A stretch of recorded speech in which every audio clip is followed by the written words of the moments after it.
नमस्कार दोस्तों, स्वागत है आप सभी का ग्रीन टीवी के खास कार्यक्रम किसान बुलेटिन में और मैं हूं आपके साथ पारुल यादव।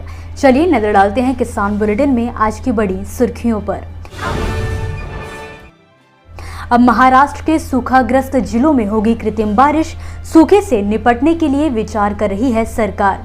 पशुपालन डेयरी पालन करने वालों के लिए सुनहरा मौका, सरकारी योजना में आवेदन कर जीत सकते हैं 5 लाख का इनाम। किसानों को करोड़पति बना सकती है ये 3 पेड़ों की खेती। एक बार पेड़ लगाने पर सालों साल लाभ कमा सकेंगे किसान। महाराष्ट्र के कई इलाकों में इस समय कम बारिश की वजह से सूखे के हालात पैदा हो चुके हैं। इन इलाकों के किसान सूखे की वजह से न केवल खेती करने में परेशानी झेल रहे हैं, बल्कि आम जनजीवन के लिए पानी की किल्लत का भी सामना कर रहे हैं। ऐसे में आधुनिक तकनीकों की ओर बढ़ते हुए महाराष्ट्र सरकार यहां कृत्रिम बारिश कराने पर विचार कर रही है। सरकार को उम्मीद है कि कृत्रिम बारिश से खरीफ फसलों को बचाया जा सकता है और बांधों में घटते जलस्तर को भी संतुलित किया जा सकता है।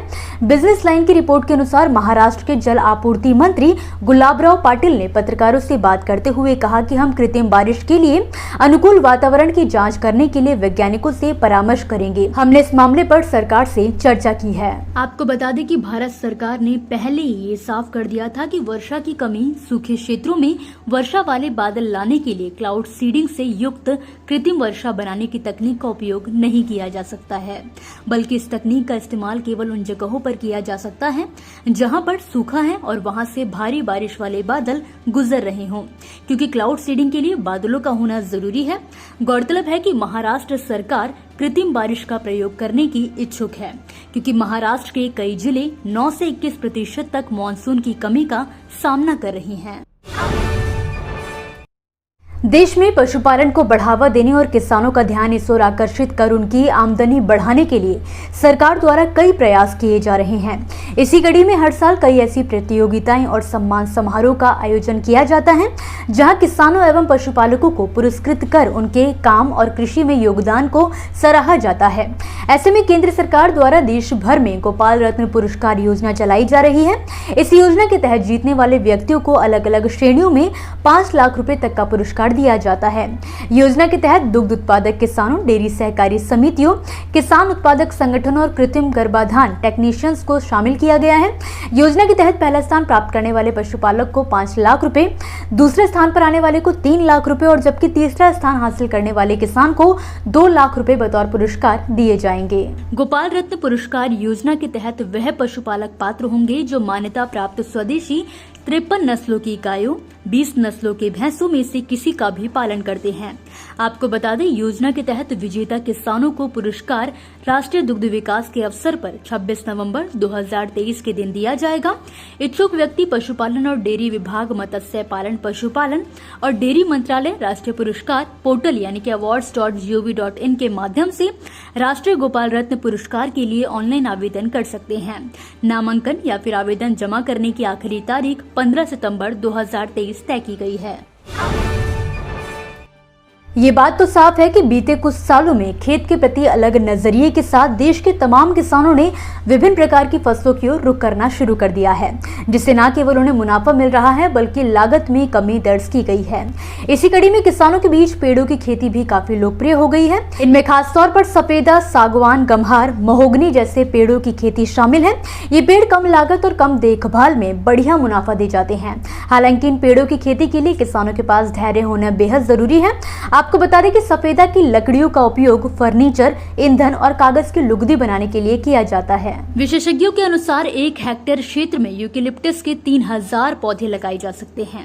ये पेड़ केवल 5 सालों में अच्छी तरह से विकास कर लेता है, जिसके बाद इसे काटा जा सकता है। 1 हेक्टेयर में इसकी खेती करने से किसान आराम से 70 लाख से 1 करोड़ रुपए तक का मुनाफा कमा सकता है, जबकि महोगनी के पेड़ को विकसित होने में 12 साल लग जाते हैं। इसके बीज बाजार में 1000 रुपए प्रति किलो तक बिकते हैं। वहीं सागवान के पेड़ों की कटाई किसान 12 साल में कर सकते हैं, यानी कि अगर 1 एकड़ में 500 सागवान के पेड़ आपने लगाए हैं तो 12 सालों बाद इसकी कीमत करोड़ों की हो जाएगी। तो दोस्तों, ये थी वो खबरें जिन्हें हमने आप तक विस्तार से पहुंचाया, लेकिन अब हम बात करेंगे कुछ ऐसी खबरों की जिनके बारे में भी आपके पास जानकारी होना जरूरी है। तो चलिए फटाफट से एक नजर डालते हैं खेती किसानी और कृषि क्षेत्र से जुड़ी आज की छोटी बड़ी अपडेट्स पर। हरियाणा सरकार इस समय किसानों को बागवानी और आधुनिक खेती से जोड़ने के लिए तेजी से काम कर रही है। इसी कड़ी में राज्य सरकार द्वारा हरियाणा के किसानों को जैविक खेती का प्रशिक्षण देने की योजना शुरू की गई है। इन प्रशिक्षणों में 125 किसानों को organic farming, mushroom cultivation, protective cultivation, advance technology in fruit, vegetable and flower protected cultivation पर प्रशिक्षण दिया जाएगा। प्रशिक्षण प्राप्त करने के लिए किसान अपना ऑनलाइन रजिस्ट्रेशन बागवानी विभाग की वेबसाइट kaushal.horthyana.gov.in पर कर सकते हैं। हरियाणा के रोहतक जिले की पुलिस ने हाल ही में एक फैक्ट्री के गोदाम पर ड्रग क्वालिटी कंट्रोल अधिकारी के साथ मिलकर छापेमारी की है। इस दौरान बड़ी कंपनियों के नाम पर बनाई जा रही नकली और बेकार क्वालिटी के कीटनाशकों को बरामद किया गया है। फिलहाल पुलिस ने मामला दर्ज कर जांच शुरू कर दी है। हाल ही में महाराष्ट्र के वाशिम जिले के एक किसान प्रवीण कावरे ने अपने 7 एकड़ की जमीन में बोई हुई सोयाबीन की फसल को ट्रैक्टर में रोटावेटर लगाकर कुचल दिया। बता दें कि अब तक किसान 3 बार पहली बारिश के बाद खेत में सोयाबीन की बुआई कर चुका था, जहां 2 बार कम व ज्यादा बारिश के कारण फसल बर्बाद हुई, तो वहीं अब तीसरी बार इल्लियों के प्रकोप से परेशान होकर किसान ने खुद ही फसल को नष्ट कर दिया।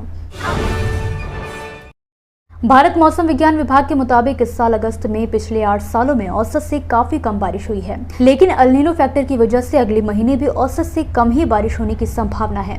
हालांकि देश भर में दलहन और तिलहन की बुआई हो चुकी है। अब कुछ दिनों के बाद फसलों में फूल आने शुरू हो जाएंगे। ऐसे में फसलों की सिंचाई की ज्यादा जरूरत पड़ती है, लेकिन पानी की कमी की वजह से दलहन और तिलहन की पैदावार पर असर पड़ सकता है, जिससे उत्पादन में भी गिरावट आने की संभावना है। उत्तर प्रदेश के देवरिया जनपद में इस समय लंपी वायरस ने अपने पैर पसारने शुरू कर दिए हैं। इस वायरस ने 100 से अधिक गौवंशों को अपनी चपेट में ले लिया है। फिलहाल इसके प्रकोप को देखते हुए प्रशासन टीकाकरण अभियान चलाकर इसकी रोकथाम करने में जुट गया है। 2,30,000 गौवंश में अभी तक 30,000 तक टीकाकरण कराया जा चुका है, जबकि बाकियों का भी कराया जा रहा है। इसी के साथ आज के किसान बुलेटिन की बड़ी खबरों में फिलहाल के लिए बस इतना ही। आप मुझे दीजिए इजाजत और देखते रहिए ग्रीन टीवी। नमस्कार। देखिए ग्रीन टीवी YouTube पर भी, बस सब्सक्राइब करें और बेल आइकन दबाएं।